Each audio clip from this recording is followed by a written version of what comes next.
19 septembre 2025, peuple d'Afrique, recevez nos salutations.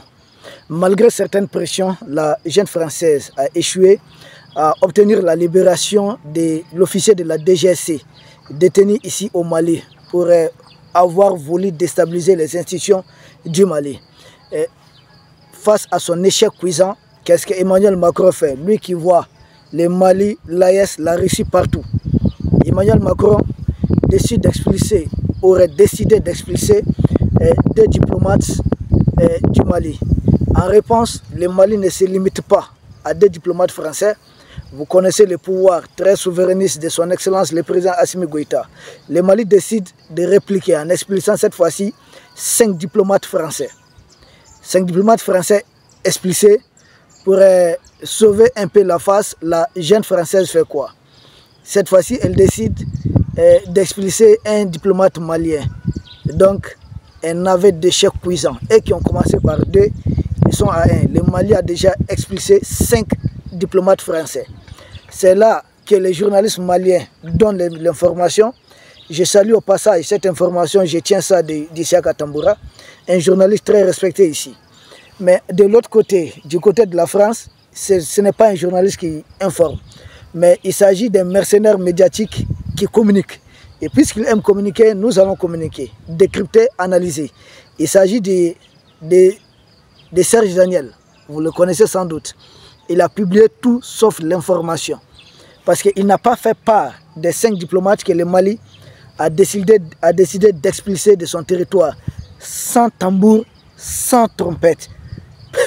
Personne n'avait... C'est-à-dire que le Mali n'a même pas fait de bruit. Mais autour de la France, ils ont voulu médiatiser ça. Mais nous aussi, on avait quelque chose dans le tiroir. L'information est sortie. Merci à Isiaka Tamboura pour cette bonne information. Conclusion sur ces regains de front diplomatique. Le Mali est en train de mener largement au score. Parce que Vigilé reste enfermé ici. Si tout ça, c'était pour obtenir la libération de Vigilé. Parce que selon Emmanuel Macron, en essayant d'expulser des ambassades et des diplomates du Mali, le Mali allait craquer. Tout de suite, le Mali allait dire, ok, on discute. Non, nous, on ne chante pas, on ne met pas la pression. Le Mali en a expulsé 5. Pour montrer que le Mali est dorénavant dirigé par les Maliens.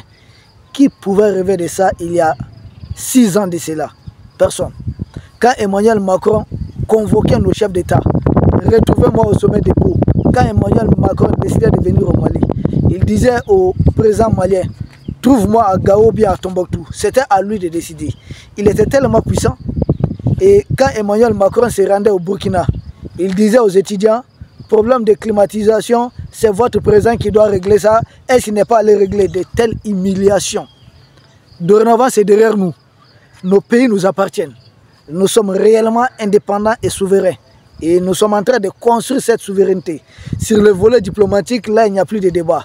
Sur le volet militaire, il n'y a plus de débat. Sur le volet économique, nous sommes en train de nationaliser beaucoup de choses. Et Dieu sait bien que cela continue jusqu'à ce qu'on dégage les francs CFA carrément de chez nous.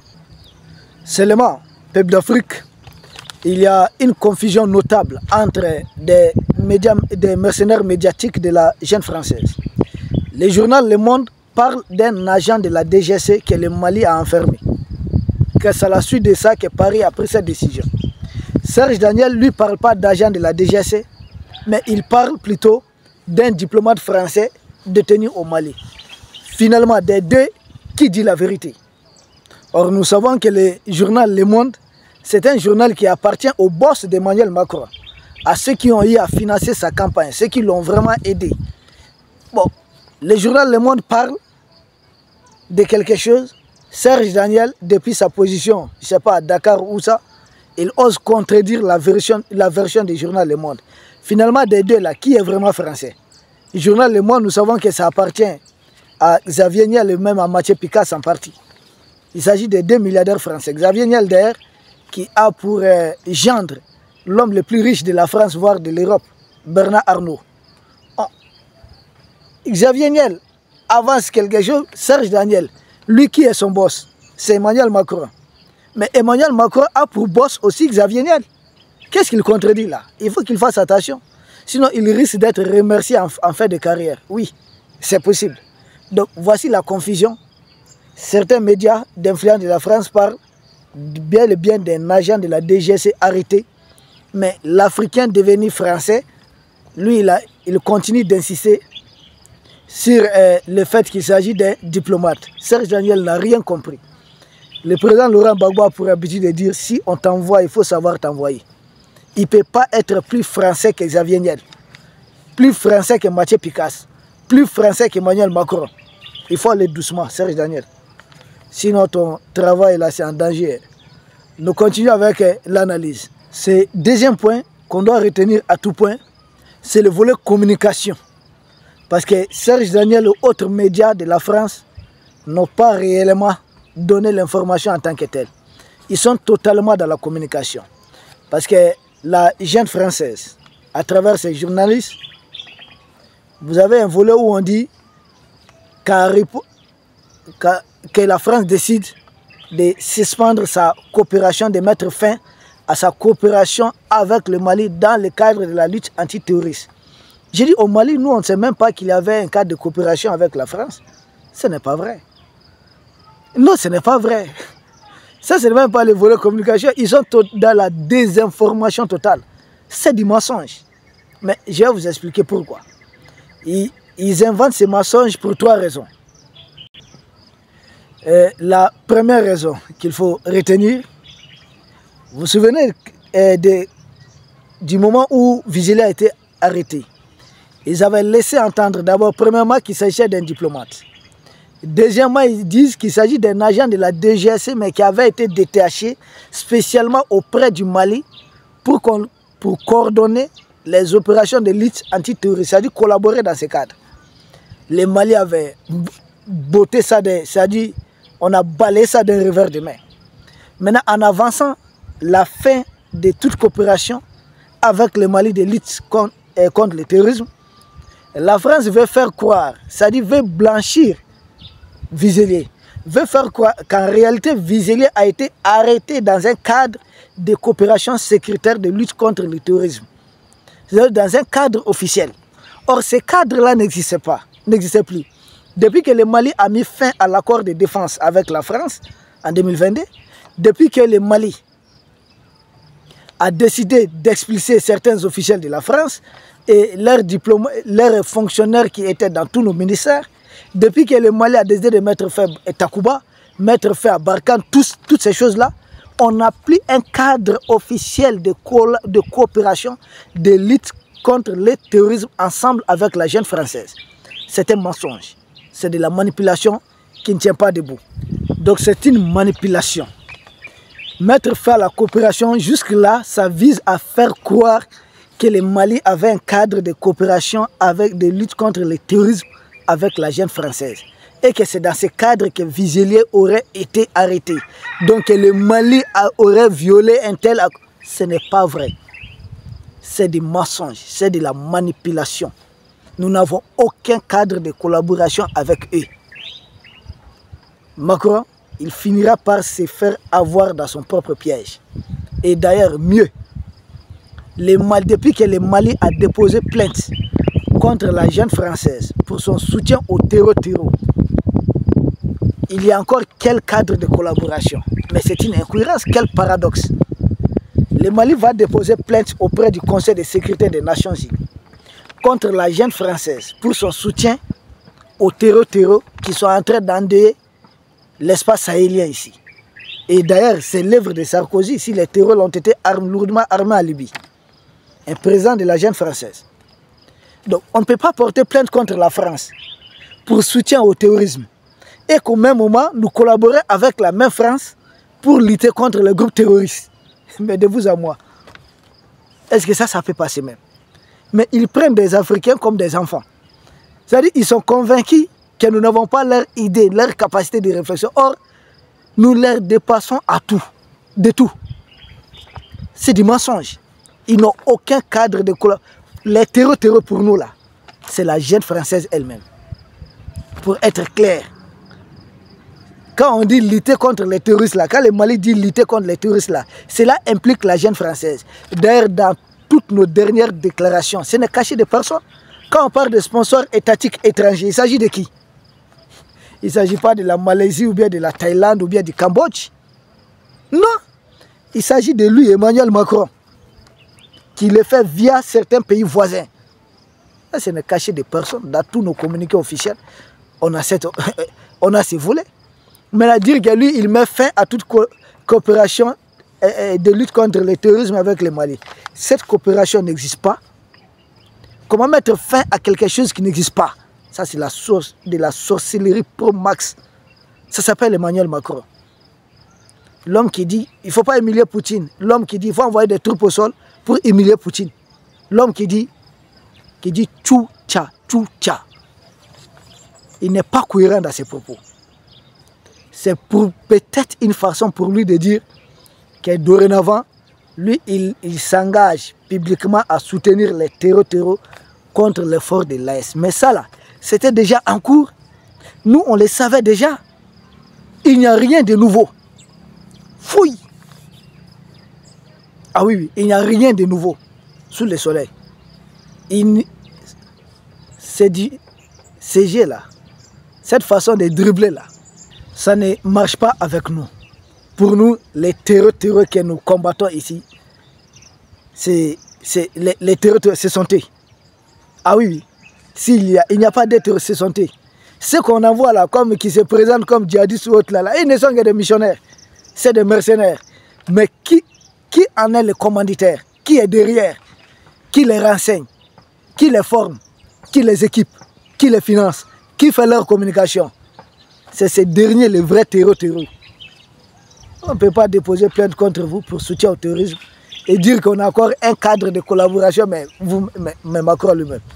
Même si nous, on ne les chasse pas, lui-même, il devait quitter cette table. Ça ne tient pas debout, c'est de la manipulation. Et pendant qu'on est encore à ce niveau, nous avons entendu certains gens, certains Africains, certains pseudo-blogueurs africains formés par Emmanuel Macron contre l'Afrique, contre les pays de l'Est, contre le Mali. Qu'est-ce qu'ils disent? Que la France doit mettre fin à toute présence de l'ambassade du Mali en France là-bas. Et j'ai dit, mais vous ne connaissez pas la réciprocité. Vous savez, c'est l'hôpital qui se moque de la charité. C'est nous qui sommes en position de force.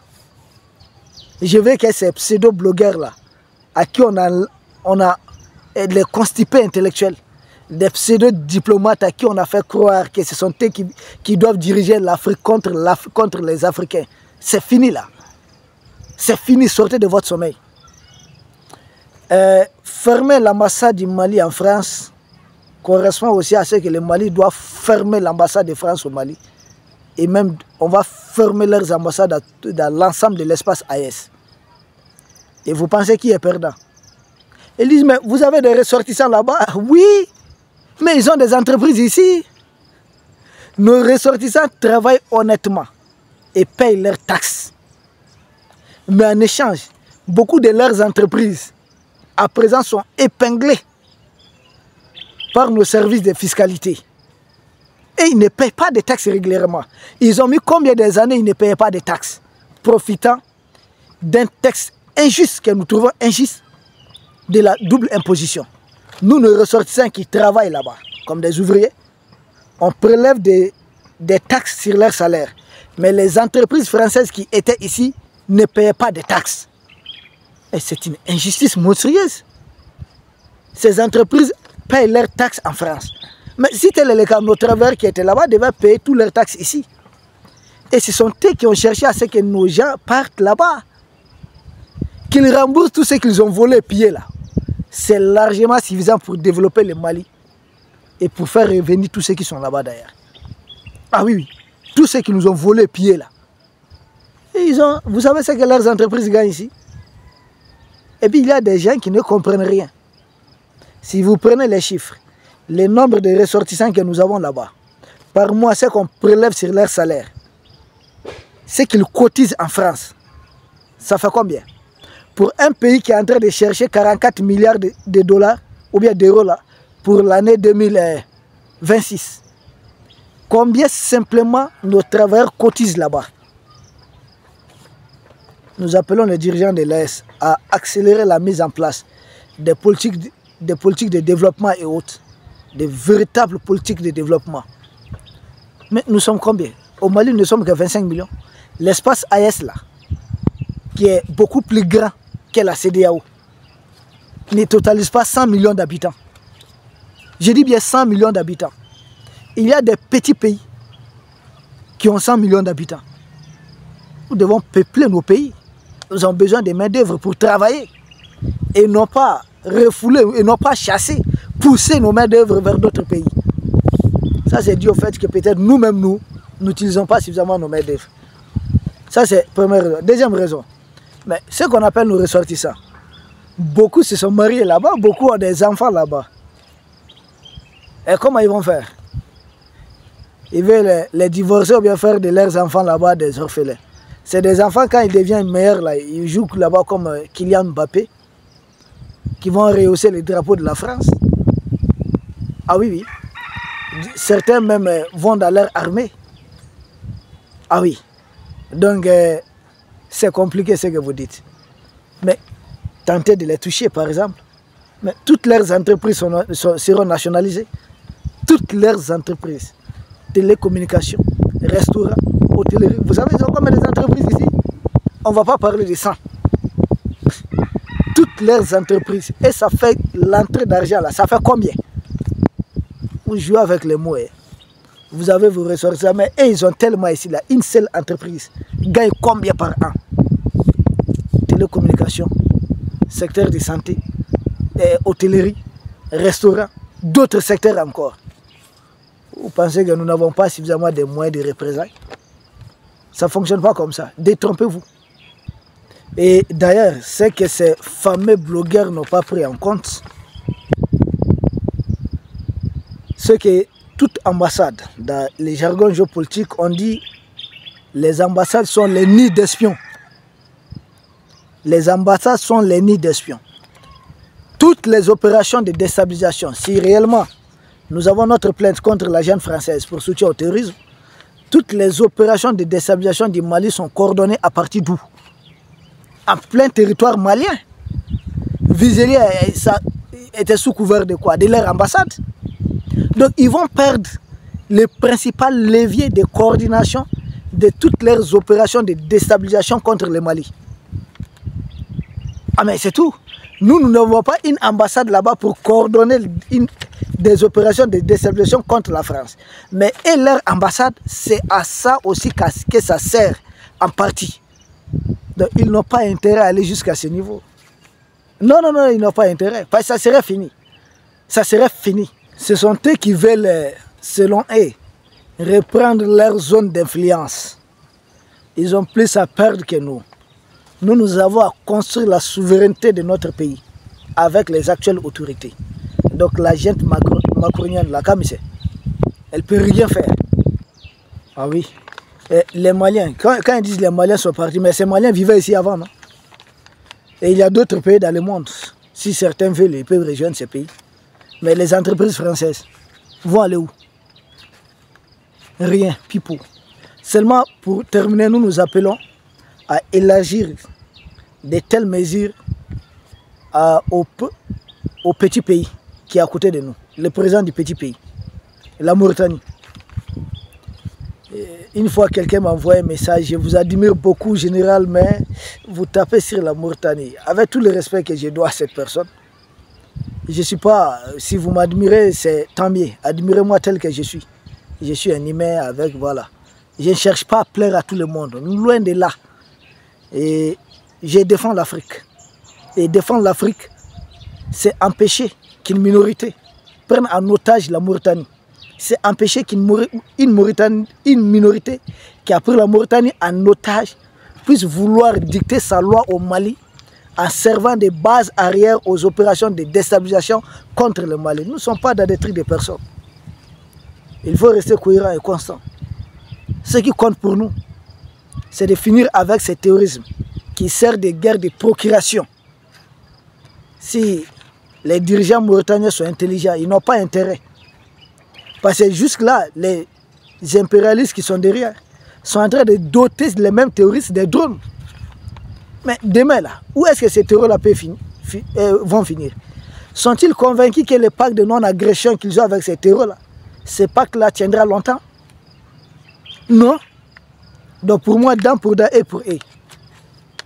S'ils essaient de nous déstabiliser, ils servent des bases logistiques et autres, des opérations de déstabilisation contre nous, nous allons servir de la même chose contre eux. Ça doit cesser. Nous n'avons cherché à déstabiliser personne autour de nous. Mais pourquoi ils le font? Pourquoi ils le font? Nous ne sommes pas venus pour compter nos morts, compter nos pertes et les dégâts que nous subissons, non. Vous nous attaquez, on vous attaque. Et c'est pourquoi je dis, j'appelle à élargir cette mesure à la junte mauritanienne. Il faut élargir cette mesure à ça. En tout cas, c'est ma proposition. Peuple d'Afrique, voici c'est de quoi on devait vous parler. Nous avons jugé nécessaire de vous parler. Pour nous, c'est le sujet aujourd'hui au sommet de l'actualité. Ceci étant, nous vous remercions et nous espérons vous retrouver demain pour un autre sujet au sommet de l'actualité. Merci beaucoup.